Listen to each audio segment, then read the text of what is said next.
Lilikoi Kaos grew up in the circus. Her Hawaiian circus performer and activist mother was a trailblazer of contemporary circus who migrated to London as a young teen.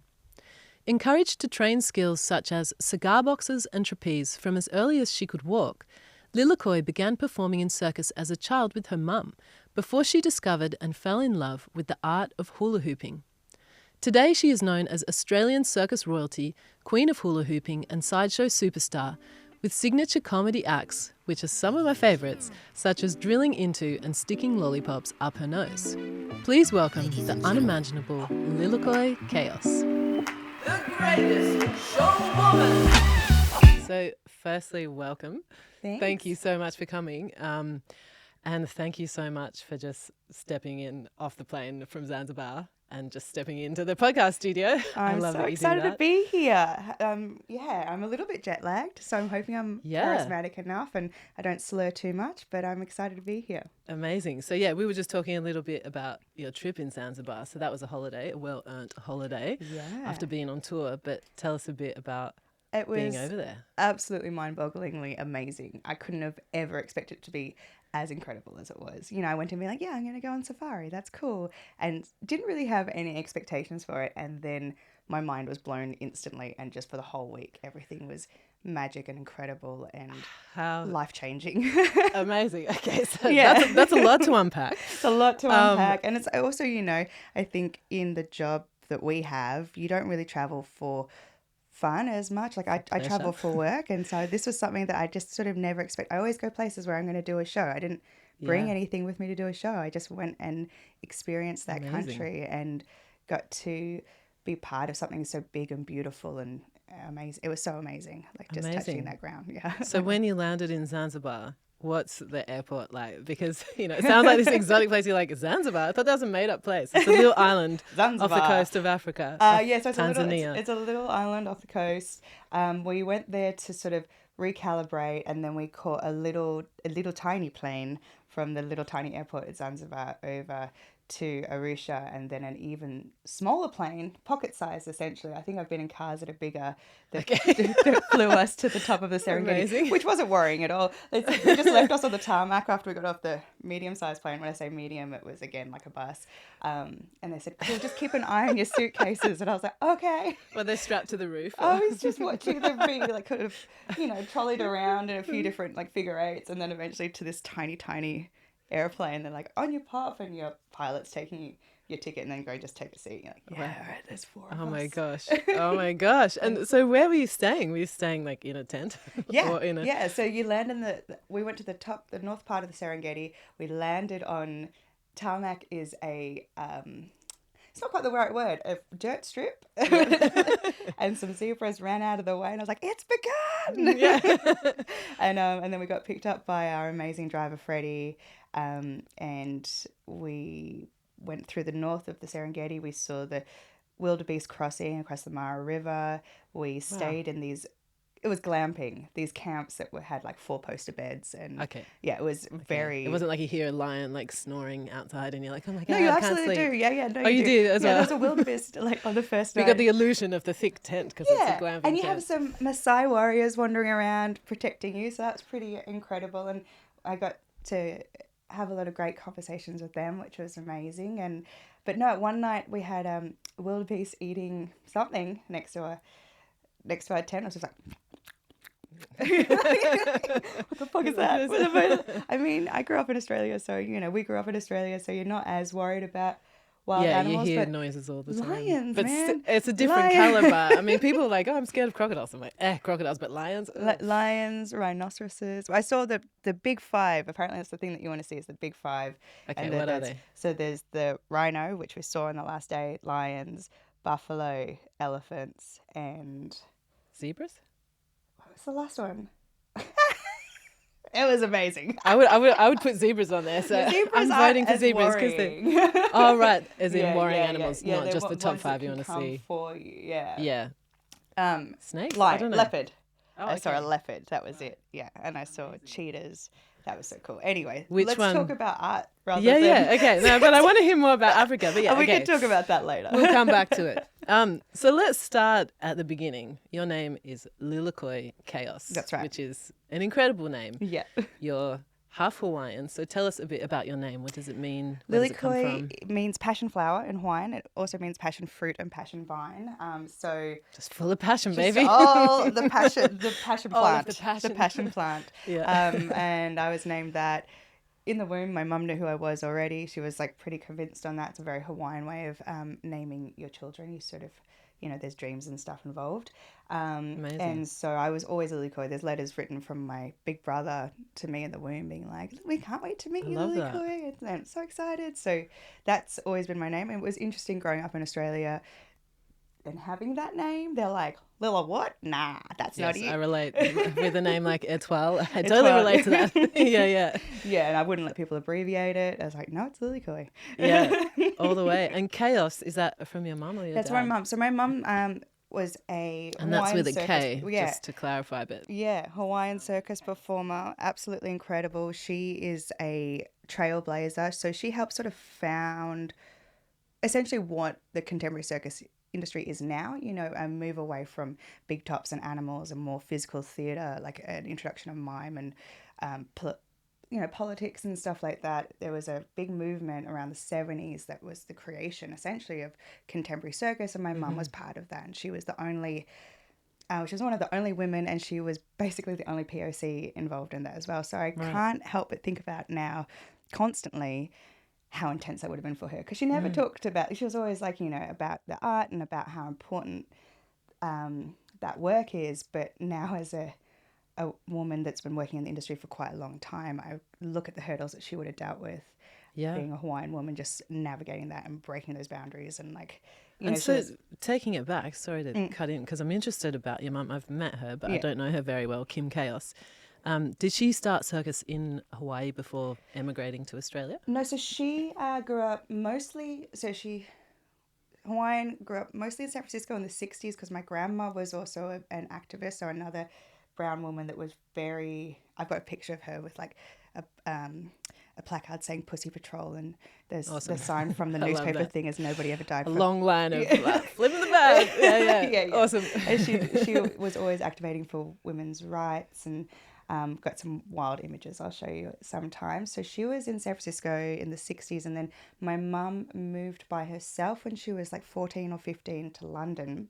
Wow, on her own. On her own, which is insane. Did she go on a ship or she flew over, but I think it was some kind of like mad. convoluted route. Obviously, there was no. Was that even allowed? Like, I guess it wasn't against. Is that against the law now? I don't even know. Probably, is that allowed I don't now? know. She like was just underage like, traveling. She just was. Well, she was That's very amazing. independent. She was very she's very intelligent, really good at school, and sort of got bored and left, and was taking care of herself anyhow. So she moved to London, and sort of figured her life out here, and helps out the punk movement here. So she was doing she found physical theatre while she was in London, and so she did mime with David Bowie and did this incredible learnt from his mentor, and so that's where she started becoming, I guess, a physical performer.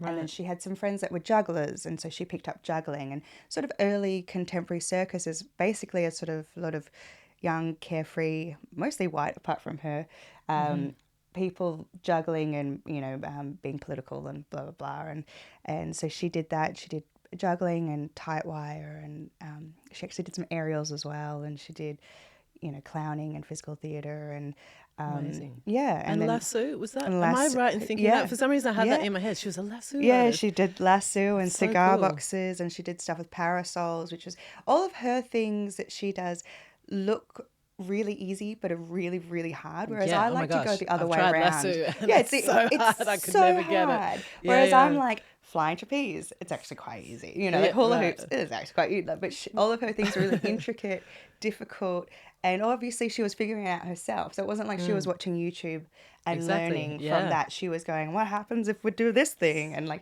guess the way she put it was floundering around and seeing what worked, and that's sort of how contemporary circus started, and she was a big part of that. And so what age was she when she came to Australia after London? She'd already had my brother, so she would have been in her early 30s, maybe late 20s. Right. Came to Australia, and that was like purely an accident, really. I don't think she planned to live there. Okay. They came over for a little bit. My father was an ophthalmologist, an eye doctor, who ended up quitting being a doctor and becoming a circus performer as well, much to my mum's disappointment. I was She going was to ask though, because she was I like, don't I got know a doctor. anything about Oh, your wait. dad. Yeah. So they came to Australia because the mining community needed more eye doctors because, like you're digging and shit falls in your eyes. Yeah. So they went over to Australia and they thought, this was again before internet. They were like, oh, Queensland, that's near the Great Barrier Reef. Let's go there. No, it was absolutely not. It was like desert town. Yeah, outback proper, like mountain. Like what the, like they had segregated wards and stuff. Yeah, it was crazy. Airport. Yeah. Yeah, so she was pregnant with me, and they had like segregated wards and stuff. So they put her in the black ward and a white ward too, when she was pregnant with me. So that was not that long ago, Australia. Even then. I'm young and supple. She is and young. fit. She's younger than me. I was born in the 80s, so fuck, that's Yeah, it's crazy. shocking, It was shocking. Yeah. So she'd come from living in London and being, part of the punk movement, all of these things, going to Australia, to outback Australia, and being put in a like segregated basically ward. an And apartheid well, style. did you know that they came up with the idea of the apartheid from the White Australia policy? Fun Wow. fact, yeah, Australia kicked off that level of racism. But That's yeah, wild. so she walked home and gave birth to me at the house because that's sort of just her Right. And personality. so did you grow up in Queensland? I know you spent some time in Hawaii, but I don't know your sort of timeline and Well, all we of that. toured. Obviously, I toured with my mum was still performing, so we toured a lot with her. So we'd do like European tours, American tours. We'd go back to From when you were Hawaii like for were you, forever. like, Yeah, little- yeah. Did but she for the- do the like hand balancing? Of Like, here's my baby, course. 1-year-old, like in the Oh, circus. as soon as I could, I was in the show straight away. We used to do, What's your earliest memory? Well, I've got video footage of a lot of things, so it's hard to know. But she was teaching the flying fruit flies, which is, the circus, Aussie circus school, that's produced some incredible circus performers. She was teaching there when I was a few months old, so the kids were obviously getting me to hang off the trapeze and stuff, and it was all before I could walk, so I was hanging off trapezes and, getting rolled out in a tutu to like take a bow, even though I hadn't done And anything. everyone goes, "Ah!" Yeah, and that just really fueled me for the rest of my life. I was like, I can roll out in a good outfit. Yeah. and Like get applause. everybody applauding me. I like that. Now it's like something I live off. I need it. That's amazing. And so you toured and performed with your mum, and then when did you start like developing your own skills in what disciplines? What were you drawn to kind of first? Yeah, I performed with my mum as soon as I could, basically, and that was more ground-based manipulation stuff. So I did lasso with her, and I learnt some cigar boxes, and I learnt her tricks. I learned a lot of her tricks. They were really hard. So then I like found hula hooping, and there was not many people that hula hooped at the time. There was like maybe 2 or 3 people in Australia that you could learn it from. They'd learnt it in China or Russia from the schools. So it was anyone that had gone off and done the Beijing project or trained in Russia. So there was Karina Oates, who was my babysitter. She was a hula hooper. I looked up to her a lot. Azaria Universe, who's another incredible hula hooper. Karina learnt in Beijing, Azaria learnt in Russia, and then there was Arturo Gomez's daughter, Gypsy, who traditional Argentinian hula hooper. So Arturo taught me briefly, but I hooped the wrong direction, so he didn't want to teach me anymore. I had to figure a lot of things out myself. Is that still to this day? Like, do you hoop clockwise? I hooped the You wrong clockwise? way. Yeah. Okay, so for people that don't know, like most people hoop anti-clockwise, like when you pick up a hoop. Yeah. Right? I think it's because people are dominant with their right hand, so they push it that way. For some Yeah. reason, I just went the other way, and that's how that. I love that. Yeah, so it Yeah. stuck. And then Judith Lanigan was another one. So those were the 4 people that I knew in Australia that hula hoop. So I wanted to, but mostly Karina Oates because she was my babysitter and I looked up to her. So I was Right, like, so you had seen her and then you're like, I want to do that. yeah, because my mum was her mentor, and to get her through uni, my mum paid her to babysit me to sort of get her cash, and then helped get her to the Beijing project and she ended up learning hula hoops, and then she came back and was hooping, and I was like, I want to do that. But yeah, at the time you had to make your own hula hoops out of bamboo. They were really hard. Bamboo, not because I did it The years cane. ago out of the hose. Yeah. You know, a hose pipe. Well, yeah, that Gap. was, that's heaps modern, baby. No, we had these like cane. How do you bend bamboo? It was like these cane hula hoops that then had like, they were wicked together like this. And like if you threw it and you caught it with your face by accident, split your face. just bruises everywhere. Like Oh go, my gosh. yeah. And then what did it progress to? So you said the hose is super modern. Oh so no! what did So you have that, after so bamboo? eventually the plumbing hose came It's about. like your earrings. They're like Yeah, the yeah. original These hoops. I look love like that. these look Yeah. like original hoops. Yeah, the plumbing stuff. I mean that's how I used to make cash on the side as a kid as well. Making so them like make- for other people. And yeah, making hoops selling and them. selling hula hoops. Got to get that hustle going. Yeah, yeah. Little carny kid. How did like... you join them? Did you use old wine corks? I used to like stuff with I used think to. a wine I used cork or something. dowel and push Oh, it together. dowel. Yeah, that's right. Yeah. And then you could tape it and then Yeah. sometimes they'd Yeah. flick you in the eye. Yeah. Lost another eye. yeah. Good thing my dad's an eye doctor. Although I do know your dad passed away when you were quite young. Yeah. When Yeah. I was 5 or 6. Yeah. Right. So, and he had a motorcycle accident. Yeah. I only found that out recently from you. And that was obviously when you were still living in Australia. Yeah. Yeah. Yeah. Okay. Yeah, that must have been tough as a kid. Do you have much memory of that time? Yeah, 'Cause it was pretty rough. Of course I do.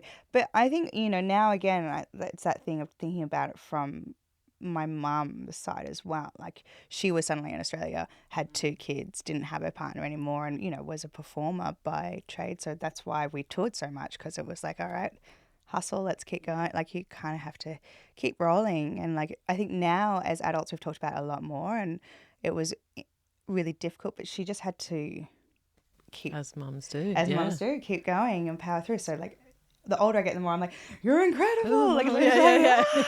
Exactly, right? We yeah, have at the an time I was appreciation like, for our yeah, mums. whatever. She just, that's just what she does. She's just cool. And now I'm like, Yeah. oh wow, That's yeah. really hard, Mum. Yeah, Like, I can't hats take, off to you. I can't like take care a of million myself. times. Yeah. and do this career because this career is really full on and it's really all encompassing. And I think it's different now to when she used to do it because she used to send out a black and white A4 card with 5 different pictures of her that said her name and her contact, and that would be sent out, and she would have her year booked years in advance. So she'd have like 3 years booked in advance or something like that. It's not like that now. Now it's like social media. You have to be really good at socials. You have to, which I'm terrible at. You have to be able to do all of these. You do all these other things, and it's not about necessarily if you're good or not as well. It's uber competitive. It's market. and Yeah. people, there's a sort of, they want to do it for funsies. And so, the fees that she used to command, the fees that I used to command even 10 years ago here are completely drastically different to now, because there's people that are like, I'll just do it for free. And you're Yeah. like, oh man, that was my job. So all across entertainment, right? It All was the same in across- and all dance, across same the in world, music. yeah. Yeah. The gigs, it doesn't help the market, but there's this fine balance between the saturation and Yeah. trying to determine who's actually got the whole package, because you have to be the whole package really today. And also, I want to celebrate, young people coming up and doing it and putting the work in. But I think it's a difficult thing because it's not like a normal office job or something where there's a structured okay, well, you're a Progression, newbie, you come yeah. in here. These are the CEOs or whatever it is. It's just Yeah. you're all just in this pile, and it's like, oh yeah, well, my mate's That's girlfriend really hula true, hoops. yeah. Why don't you just get her? She'll do it for free. You're like, oh, okay, cool. So Yeah. it's it's an interesting. Yeah, it's interesting to see it progress and change, and particularly to be, we're in that age group that saw social media come in and saw it change how it affected performance. Yeah, like the and stuff. delivery and yeah. Yeah, Totally. and how because it used to be able to go, okay, well, if I need to, I want to be part of that community, you'd have to go out and find it and hunt it out, and it's for me to learn from hula hoopers, I had to call them up and organize a time and pay them a certain amount, and I would do maybe one session with one person a year, and then the rest of the time be hula hooping by myself in the corner trying to figure out tricks. And now people just go, I'll just watch all of the YouTube. videos on Instagram or YouTube or Yeah, TikTok, yeah. and then be like, cool, I've got your whole act down. You're like, oh, it's different. It's wild. And Yeah, there's no yeah, sort of yeah. it's almost like terra nullius as well now, where it's that great thing that happened in Australia when they arrived, the colonizers arrived in Australia, this has never been touched before, this is us, terra nullius. And it's sort of like that. So And there's been people here the whole time. there's Yeah, people yeah. doing Yeah, stuff. There's Yeah, for yeah. thousands of years. But it's sort of like that within the arts industry where particularly within circus, because there's no acknowledgement of foundations. And so that's why I talk about my mum a lot. I talk about the people that I was inspired by, because I know that a lot of people that are sort of a younger generation just go, oh, no, I just magically did it by myself. I'm like, no, you didn't. Yeah, You that's didn't that's just pop out and be able to do pandemic. this. Yeah. Yeah, it really is. You find that a lot, like the lack of acknowledging Yeah. people before, or that also that their idea is probably inspired by what Yeah. they've seen and what they've heard. And it doesn't diminish them at all. I think it's important to know, like when you're in university, you cite your sources. Why Yeah, would you exactly. not do that in real life. in real life? Yeah, you know? yeah. And I'm not saying that you have to do it every show. You're not going to stop mid-act and be like, P.S. This is because of blah, blah.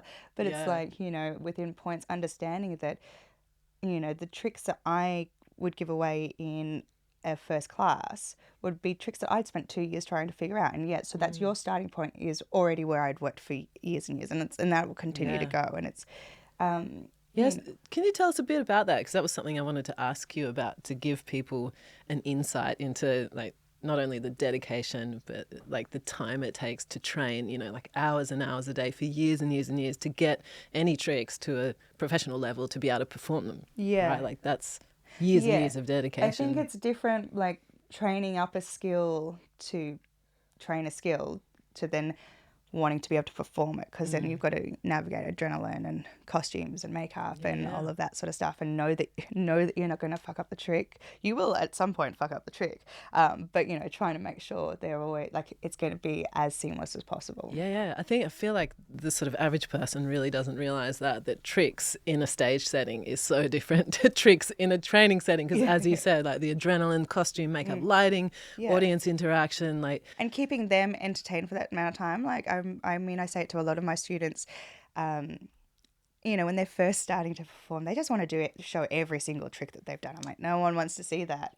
No one wants to see a 20-minute, like, here, and now I can do this one, trick. trick two. Like, just make it nice and tight, show us what you've got, keep it entertaining, and, like, give us some razzle-dazzle. Like, yes, all of those foundation skills are there. Maybe just pop in a couple of the good ones, and that would be good. Yeah, that's what I mean about the whole package, because it's when you put an act together, whether it's circus or music, it's not just about the skill that you've developed. It's like, okay, your personality, your outfit, like how are you entertaining? Because that's what an entertainer is. It's like, how are you portraying, whether it's a story or a character or a message, whatever it is in your act. Absolutely. And I think for me, like, I don't often say that I'm a hula hooper, even though I'm mostly a hula hooper. I say I'm a performer, or I actually find it really hard to place what I am, because I don't really think Just a legend. Circus legend. I don't really think of myself as a skills practitioner, if that makes sense. I think of myself as more of like, I like performing, I like entertaining. So that's why I've done a lot of emceeing, and I do Sideshow because I think it's a really interesting means to say messages. Like it's an interesting carrier. Like if you're hammering something up your nose. Like when I was younger, I did a few like, housewives acts where, that's why you're doing the Sideshow things, because you've sort of broken a bit. But Yeah, so just to let people know, Lilikoi does Sideshow, which I don't know, would you say it's mainstream these days? I feel like it's kind of fallen off the radar a bit. Like it was massive in the 90s, the 2000s. Oh, no, it's back in. It's back in. Yeah, okay, yeah, I'm just out of touch. Yeah, it's back in. Everyone's doing like a little bit of Sideshow, whether it's like fire eating or like, a bit of, But let's get back to you. So do you call it drill head? Blockhead. Yeah, but I do it with a drill. But with a drill, yeah, because I used to have the teaspoon tapped up the nose, but Lilikoi does a drill. Yeah. She turns it on. A running power drill up her nose.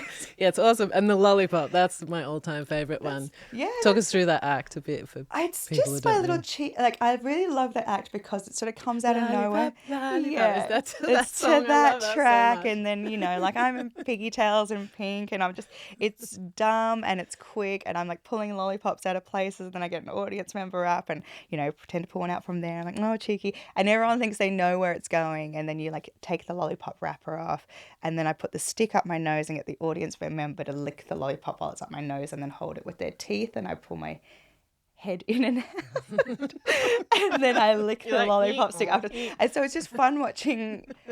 It's always a dude be like, oh yeah, and then like, oh god, Like, who's this freaky lady? I think it's like I'm always interested in, voyeurism and gender studies and feminism within performance art, because I went to uni and I know that my job is essentially for people to look at me. So I always try to manipulate that so it feels like I'm in control of it, and there's certain ways that you can do that. And Sideshow's a really fun way of doing it, particularly, as a woman, people, you go, oh, well, she's just being like, they throw their ideas onto you. And so when you twist those, it's interesting to me. And it's like the same, I did it when I was in circus. I was like, people were always like, oh, well, why are you always wearing like these like sort of trad circusy looks? It's contemporary circus. And I was like, well, one, I like the razzle dazzle. Two, it's more flattering for my body shape. And three, what I like to do is dress like that and then have really weird, grotesque, comedy, clowny moments so that you're like,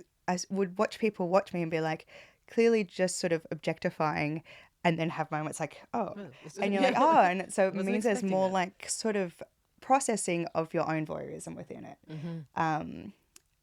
Well, at least that's what I like to think. Yeah, I love that. So on that note, do you get political, or like you've obviously insinuated that you like to be a little bit controversial, which is always a good thing. Yeah.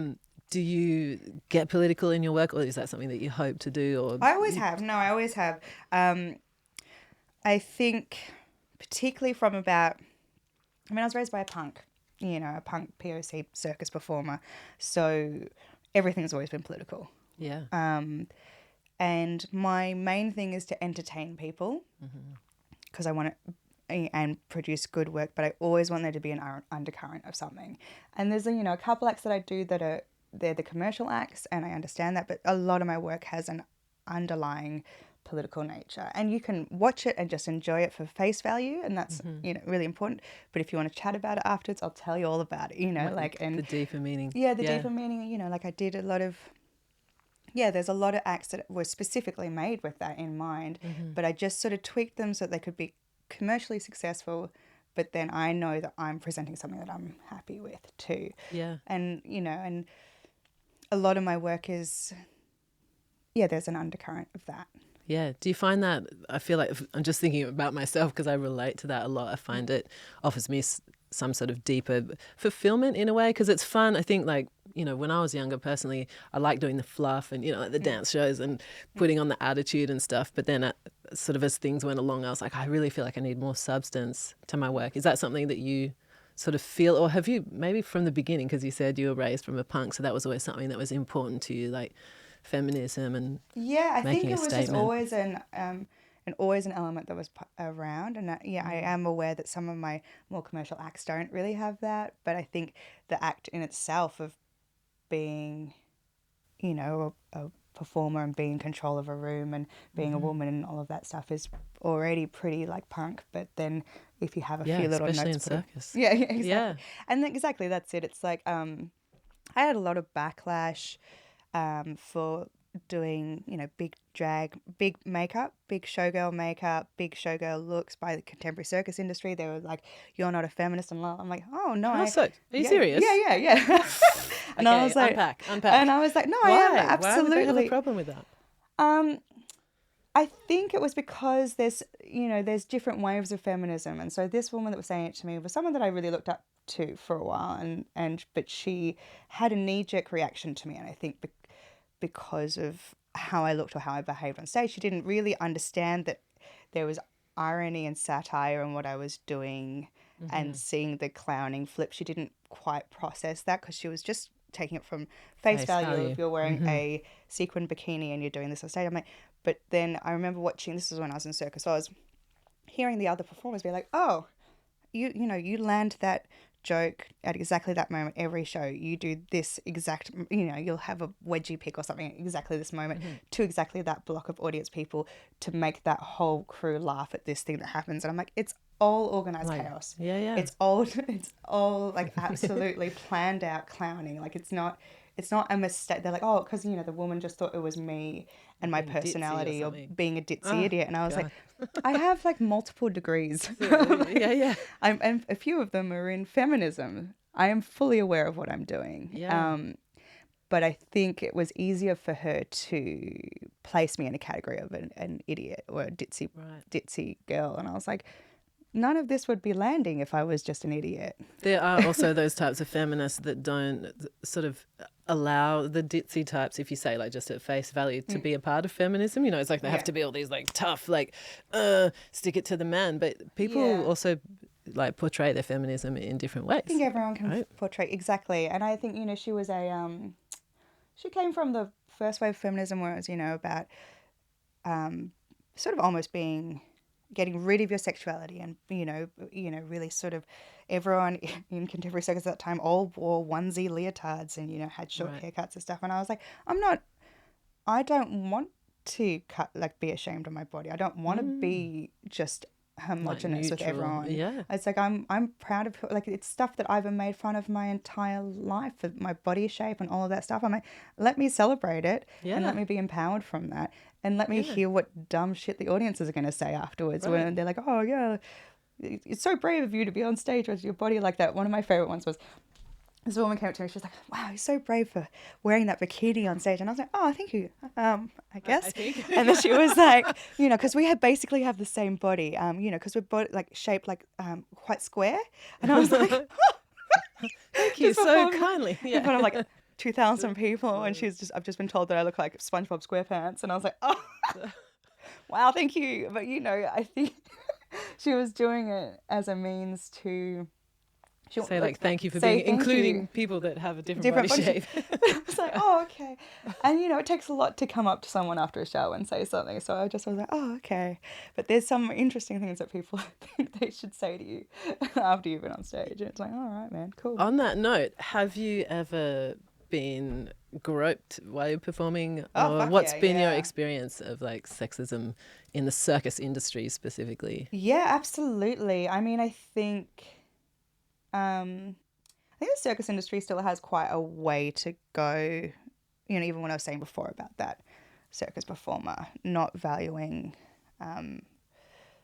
other forms of feminism, I think that's changed now. I think, you know, because now, like what I was going to say from that is like now the go-to look, everyone has big show makeup and big costumes and sequins and things. Everyone does what they want. Everyone does what they want. But when I was doing it, they were like, oh, circus performers don't do that. And I'm like, I'll do whatever I want. Yeah. Okay.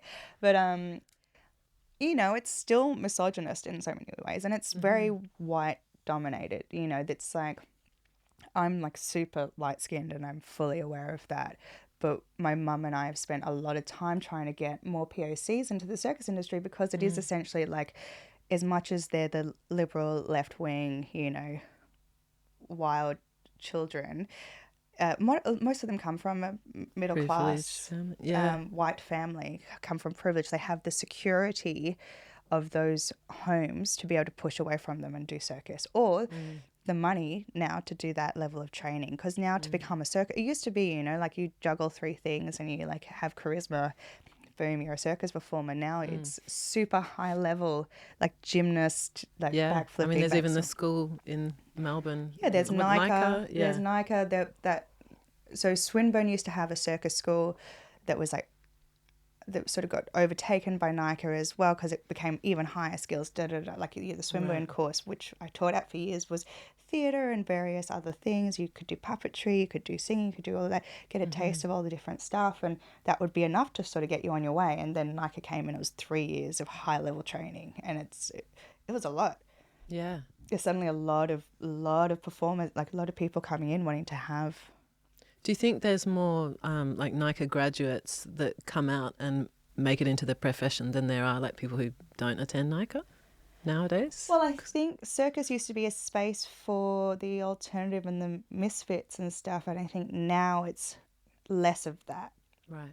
I think it's like... It's more about the clout of being like, I'm a circus performer. I've done 10 years of gymnastics and now I've done 3 years at a circus school. Right. And now I'm ready to like...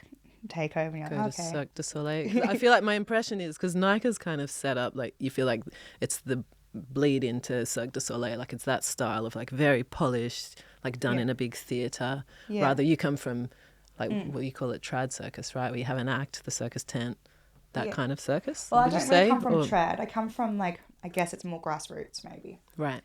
But yeah. Because I haven't gone to circus school. I haven't done that. I wish I kind of had of, but I didn't. I don't know. I thought I'd go and do uni somewhere. Went to Melbourne Uni instead and studied something else because I was like, what if I don't want... Psychology, wasn't it? I did media communications and culture and cultural studies, and then a bit of gender studies and feminism sort of stuff. Amazing. I went in to do political science. I wanted to be a politician. Really? I could say, Lilikoi for president. I love that. Yeah, but I failed on that because I was like, oh, you have to be pretty nasty for this. Yeah, that's just a whole other discussion. Yeah, isn't yeah. it? Like sometimes I've even thought like maybe I should get into politics and try and change some shit. But then you think the whole system's rigged, and Yeah, I mean absolutely. that's another discussion. That's a big old discussion. Let's not crack It into is. that one. No. Let's talk about you. So what do you? This is a really silly question, but I feel like I have to ask these. What's been your like most amazing gig, most lavish, or the weirdest, or like the craziest location, like? Okay. Well, one of them I don't think I'm allowed to talk about. Okay. That's Is it like NDA? Yeah. So that was pretty amazing. But what happened? Come on, something little. Was it in LA? That was on an island that I got flown out for, which was pretty amazing. And you just sort of waited to find out if you were in a 5-star resort, and then each morning you'd go to breakfast, and you had a very old cell phone, and they'd call you off and let you know if they wanted the show today or not. And if not, you could just hang out. You were there for a week, and then eventually you do a show or not do a show, which is great. Wow. That was pretty amazing. Obviously, headlining Las Vegas was amazing. Yeah, so tell us a bit about that, because so what happened, I had seen you in London and then you headed off to Vegas to headline a show, be on billboards, and then not long after that COVID hit, of course. So yeah, how was that? I mean, that was obviously pretty devastating, but how was Vegas? Vegas was amazing. It was incredible. It was headlining a show on the Strip was, it's something that you dream about. Yeah. And you don't think... Tick. And then you're like, oh, I did it. Life complete. Yeah, I'm done now. Yeah. Peace out. Yeah. Awesome. So I did that. I was hosting the Misbehave game show at Bally's, and that was one of my favourite shows already. I love the woman that created it, Misbehave, and she got me, and she saw me emceeing at Glastonbury, and I was in this time slot that was quite intense. I was like emceeing one of the stages, and there was meant to be a 2-minute crossover. I saw the run sheet and I was like, oh, it's 2-minute crossover. And there was this big performance on stage that had made a massive mess. And I like turned to the stage manager and I was like, do you want me to fill in the gap a bit because it says 2 minutes here? And she's like, no, we can do it. And I was like, no, I'm not throwing aspersions on your capacity or anything like that. I'm just saying I think we might need longer than 2 minutes. And if you need more time, I'll bring out some props and I'll like have some ideas of what I'm saying and come up with some, ways to fill the space. Yeah. She was like, nah. I was like, okay. And I just went, oh, okay. And didn't want to seem rude. So I was like, all right. So I went out there, and what was meant to be 2 minutes out on that stage with, a few hundred people in front of me. And the rule when you're emceeing a stage at Glastonbury is to try to keep your audience, if not build them for the next one. Right. And I was out there, I think it was for over 30 minutes, just improvising, and managed to build my audience and sorted it all out. But afterwards I walked up, I was like, oh God, that was a nightmare. And it turned out Misbehave had seen me doing that, which I was horrified about at first. But she was like, no, you'll be perfect for this show. Like, you're the only person that can replace me in this. Wow. And so not long after that, I got flown, I have to say, I've known Misbehave before that as well. But I got flown out to Vegas. I set up a life there, and we're doing five days a week, and it was really awesome. Yeah. And then you the had your pandemic convertible. You were telling me, had a just convertible. like living the life. I see all the pictures, just like damn, on a billboard. It was amazing, and it was like, it's such a great place to live, which I didn't expect. I was like, I don't want to go to Vegas. Like, that's going to be gross. But because I'd moved there, it wasn't like the Vegas that everyone does. Like they're always in town, like down the Strip, just trying their lives. Whereas I've like lived downtown in Old Vegas, which is like bohemian and dodgy, which is my favorite kind of place. Awesome. It's like, is that person an incredible artist or someone that will stab me? I'm not sure. Let's find out. Or maybe both. Like, it's probably both. Yeah. Am I going to date you later? Classic. Classic. Yoo-hoo. No, wait, hang on. Avoid. Yeah, The so bad that was word. really awesome. It's actually like a beautiful community of performers because there's so many people that work there in the entertainment industry. Obviously, course, every yeah. casino has a few shows. So we all catch up downtown. It's almost like being at a festival all year round. You have these I love lovely that. mates that you hang out with, and then we all Yeah. just drive in, do our shows, and then drive back out. It's just a normal job. Amazing. Wild. And then COVID hit and you Oh, had yes. to sleep Yeah. on your mum's floor, you said. In the corridor. What the hell? Yeah, because I was living in London before Like that. on the carpet, like, Yeah. no pillow. Yeah, look. Like, Yeah. until you can pay some board, you're like, I don't have any work. The world is shut down. No one has any money. No, she was thrilled. My mum was Of thrilled to course, have me back. yeah. But no, I was living in London before Vegas, obviously, and so I had a flat here that I was subletting out to someone. But then my flatmate, and fair enough, wanted to move in with her partner and wanted to give up the flat, and I was like, well, I can't get back up to do anything. So I ended up having to get a friend pack up my stuff. I don't think I could even fly back into the UK at this point because of what was going Yeah. on.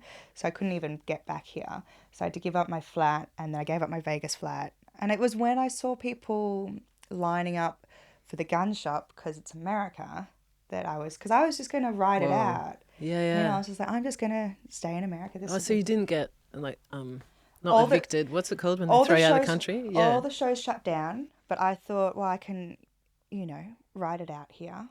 Because at that point we thought, like, a few months, 6 It'd be a months, month. maybe. Yeah, I was like, that's- I'll be that's back in a so- month. Yeah. Yeah. Yeah, it was when I saw people lining up for a shop that I was like, what's that? And I was like, oh, it's the gun shop. And I was like, oh, that's right. I'm in Nevada, which Yeah. is open carry. So you can have a weapon as long as you conceal it. You can see it. You don't conceal it. Sorry.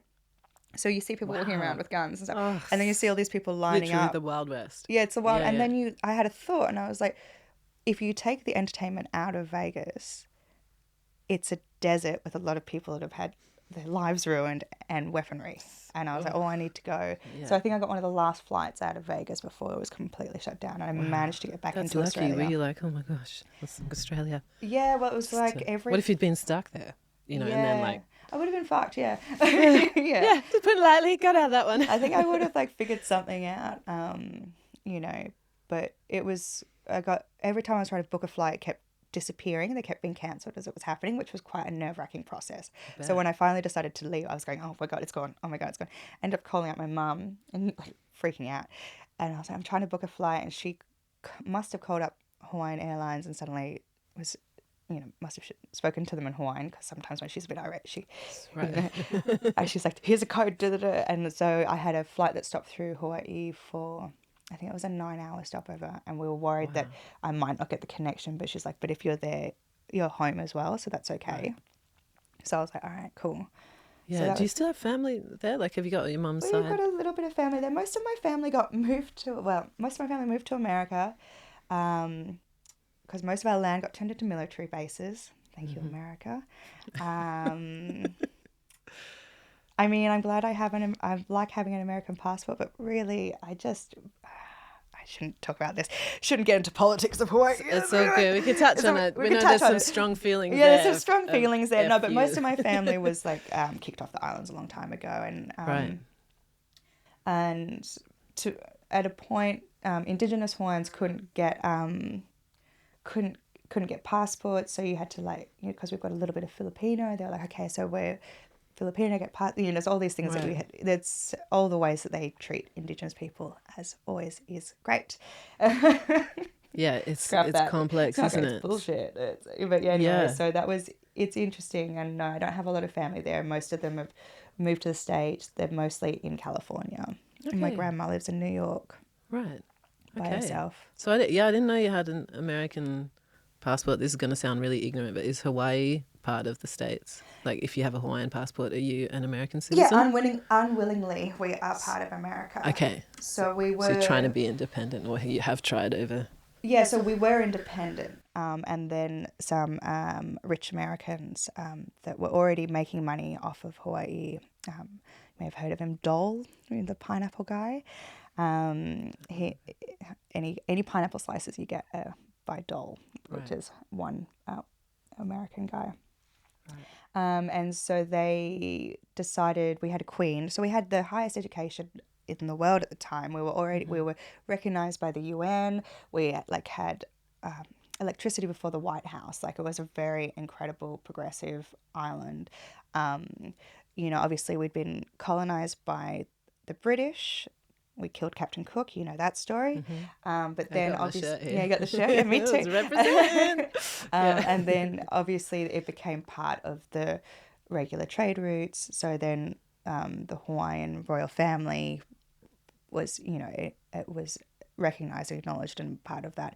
And then some greedy Americans went, actually, we want to keep it, and via it was basically a coup d'etat. So they came in with a bunch of guns and arrested Lilikoi, our queen. Familiar. Yeah, basically, it's a thing that like Americans, like if they see like this, you know, Russia do it or anyone else do it, they'll be like, that's bad behavior. But then with them, they're like, Yeah. but that's ours, right? So yeah. We can keep this.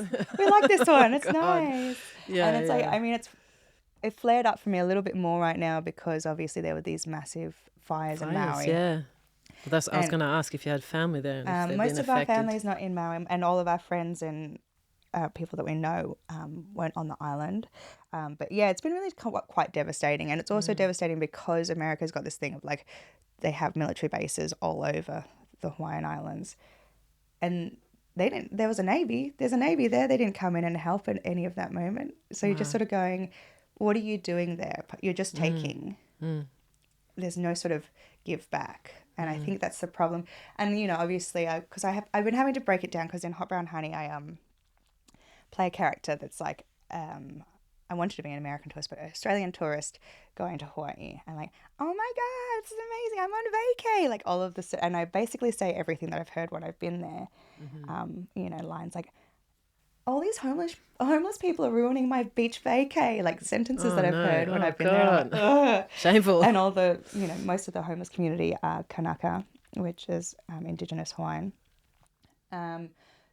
And I was going, why does it get under my skin so much? Because people are like, well, you know, we go to Bali, we go to Thailand, la la. And I was like, the reason it gets under my skin so much is because it's making money for America, the tourism. Everyone's like, Hawaii needs tourism. I was like, no, well, that's going to America. It's not going to Hawaii. When you go to Bali, it's going to the Balinese government. When you go to Thailand, it's going to the Thai government. They're independent. Whereas when you go to Hawaii and you're a tourist, it's going to continuing this subjugation cycle. Right. And that's the issue that I have with it. So it's really difficult. But anyway, that was Hawaiian politics. No, but speaking, you mentioned Hot Brown Honey. So that was the show that you just went to Canada with, right? Before you came to London, then you did Glastonbury. Yes. Is that right? Was it in that? Yeah, Hot Brown Honey is an amazing company that I'm part of. It's all Indigenous POC Black and brown women from all over the planet that have grown up in Australia or live in Australia now. And it's a very political, physical theatre, circus, music, hip-hop, song, dance. Like mishmash of everything. How was it received in Glastonbury? Glastonbury, it was interesting to see the response in Glastonbury because I've been going up to, I grew up in Glastonbury, so I've been going to that festival since I was a kid because I would go with my mum. I've never been. It's the best festival in the world, and I can say I've been to a lot of festivals. I know, I'm trying to figure out, because of just having done festival circuit in Australia, I'm like, yeah, I really want to go, but I don't want to go as a pundit. I want to go as a VIP. Yeah. So I need to like figure out a way. Yeah, let's look I know, you got to give me the inside info. Yeah, I think it was interesting. I think it was the first time that they've had a show like that. I think Hot Brown Honey is such an amazing show, and it sits so differently to so many other shows. And I think what's great about it is what we say in the show is we are the modern incarnations of our ancestors. And there's always a thing where people want you to be the exoticized version, or like, you know, the frozen in time version of what they colonized or whatever it is. Yeah. So they only want to see you doing traditional shit. Right. And that's for a lot of POCs in the arts always, and in circus and everything like that. So what we do is we have a couple of moments that reflect, you know, our ethnicity or indigeneity, but other moments are like, we are modern women in the arts, and this is how we feel about this. And a lot of people, I think, you know, there's an element where people go, oh, why, like classic, they're like, why are you so angry? And we're like, we're not angry. If you're feeling like you're being told off, are you maybe doing something that you should be told off for? Yeah. Because we're not telling you off specifically. No one's like going, Sharon, don't do that. It's Yeah, like, yeah. if that's how you're feeling, that's probably on you at that point. Hey. So what do you, because I read a quote on your Instagram, a review from somewhere in Canada, and it was like, this is the new wave feminist group or of the future or something. I thought that's a really amazing statement to have that. So what, could you tell us a bit more about what's in the show? Like, Yeah, it's incredible. At the moment, the cast is, obviously it's Lisa Faalafi, who's a director and a performer within it and creative producer, as well as Busty Beats, aka Kim Bowers, who's the musical director and stuff. So they formed this company 8 years ago now. We did I was in the original development of it. It was a little bit rougher, right. And then they took the concepts and they have been working on it for years and years now, and it's been touring for 7-8 years, which is quite a feat for a show I like saw that. like Sydney Opera House. Yeah, like, Sydney Opera House 3 times. That's amazing. Yeah. That's a massive, like the biggest venue probably in Australia, like definitely in Sydney. It's the like biggest venue in Australia, and we've done the Arts Centre in Melbourne. Yeah. And when it was first made and when we were first doing it, they were like, there's no audience for this, no one wants to see this. No, and like, basically saying no one wants to hear your voices. And Lisa and Busty were like, and like it's still going strong. And actually a lot of the content hasn't really changed, which is indicative of how the world hasn't really changed either. Yeah. And that it's the same sort of key points that we're going on about. The same key points that we are bringing highlighting, up and highlighting. And I think now maybe there's more of an interest and an ear, but people for a long time they'll just get their backs up about it and be like, how dare you? And it's like, or that doesn't relate to me. And it's like, you don't go into an all-white male theatre show and walk out afterwards and be like, well, and wait at stage door and go and wait for them to come out and be like, I didn't like it because it didn't relate to me. You'll happily go and watch some Shakespeare shit over and over again. Does that relate to you? So it's really interesting that people... How it triggers It triggers people. a response, and also they feel that, I think, because we're women and Indigenous and POCs, that they had the right to tell us as well. To be like, by the way, let me hang you out to dry for a second. Was there a country that people tend to do that more, like on tour? Australia was the worst, probably. Right. But Damn. it's no, but it's Move amazing. Forward, evolve. It's amazing Please. now, and it's amazing to see it going so well, and it's amazing to hear the people that have been inspired by it because it's been going for a long time, and it is incredible what Lisa and Busty have done. Like they've set up hives, all over, we call it hives, and so it's like local women coming to that they create a show with and they empower to do their own work. And so there's been a hive in London, and a lot of those people are now doing their own careers. They've done a hive in Dublin, they've done a hive in Brazil, they've done a hive all over. There's all these people that are constantly, these women that are being empowered by that, coming and seeing the show. And that, for us, it's like, I'm bringing up, the white responses. You hear people like laughing at moments that you're like, yeah, that was for you. It's not for the general public, as they put it, but it's like, no, this is for our POC communities. And often there'll be a show where there's only 3 POCs in the room. We're like, oh, well, you're getting all of us performing at so like, this is all for you, babes, and like that, and they love that, and it's incredible, and it's representation, and it's there's a whole range of representation. Like, it's not like Lisa's Samoan, I'm Hawaiian, there's a Maori woman in it, and then there's a Linda McGrady, who's a mother as well. We tour with mothers as well. There's a few performers and mothers, and because of how sort of Western ideals work, obviously a lot of women, when they're performers, as soon as they have kids, they're sort of like, okay, cool, you're done now. I'm sure that would trigger some things for you, is like where they go, okay, well, that's the end of your career. And it's like, no, there's all these incredible women that are performers, and facilitating them being in your shows, and is who really still have something to say. And just on that note, though, because as women in entertainment, we've always felt like, let's talk about ageism for a second. Yes. So, and the future, because I just noticed a little exclamation mark tattoo on your arm. Let's That's talk really about cool. that. Yeah. Into the No, okay, so just to really touch on, so for the future, so obviously ageism is a thing as a woman in entertainment. I've felt it, Lilikoi has felt it, every woman has felt it. But what do you see as the next step for you? Because, I mean, you're still incredibly young and beautiful and amazing, so I could see you performing till, whenever. Like, do you feel like there's a time limit on what you're doing specifically or what? Yeah, absolutely. Of course I do. And because I've been doing it for so long, so I was lying about my age to, perform in cabarets when I was like 14 or 15. I started touring to the UK by myself when I was like 16, doing shows there was on the South Bank. There was all these big venues set up. They still do that every summer. But I was one of the first ones that they brought over. So I was like headlining shows on London South Bank when I was like 16 and be like, I'm 25. Yeah. Because when I was totally legal. When I was young, I had to pretend I was older to be allowed in spaces. And because I'd had the breadth of experience that I'd had, I was sort of technically older than some people within the industry. Yeah. And you got away with it because you had all the experience of someone older. And then I stayed, 23, 25 for 15 years. Yeah, forever. And then it's like, but there is a thing where you feel like you're sort of being wrapped up by people, by society, by the industry. There's a competitiveness amongst women, which I try to break always because I want to How do you think that's shifting? Because I know we're running out of time, which is unfortunate because I feel like we could just keep talking for another hour. But just really quickly touching on that thing with other women and like women audience members, like how do you think as women we have to adapt our acts or our shows? Like you say you dress in a sequin bikini.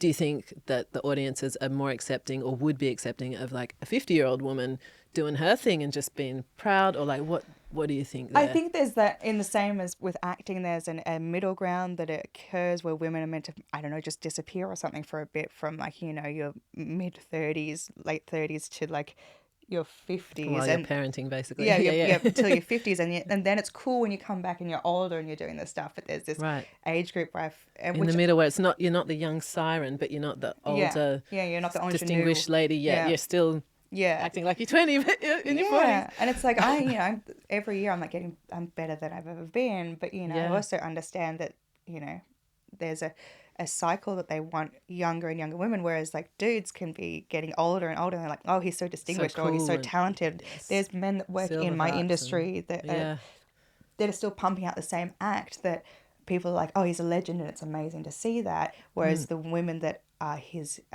equals or peers have been wiped out by them. So it's devastating, isn't it? And still today, like, do you think audiences are changing? Because I know as performers, we have to change our own perceptions. Well, I've discovered in myself, like my own perception about aging is like, I need to not have a problem with it and then hopefully influence. Because when I do feel like there's a little bit of hope when I speak to like the people that I've been at uni with and stuff, they seem to be less bothered by it sometimes than me. But I wonder if that's just like niche because we're in the arts. But when you go out to the greater audience, if people would still find it weird, I think it's a difficult one because particularly if you're working in sort of a commercial environment, they want young, hot, sexy, and also willing to do whatever and to get paid less. Whereas like you don't fuck with women as they get older. They're like, no, thank you. Yeah. I'm good. No, that's not how that rolls. And they're like, well, we could just get her to do it. And I'm like, and my thing is I just want to share that that knowledge with younger women so they're not dealing with some of the hurdles that I dealt with and some of the difficulties. Because, there's points that I look back on my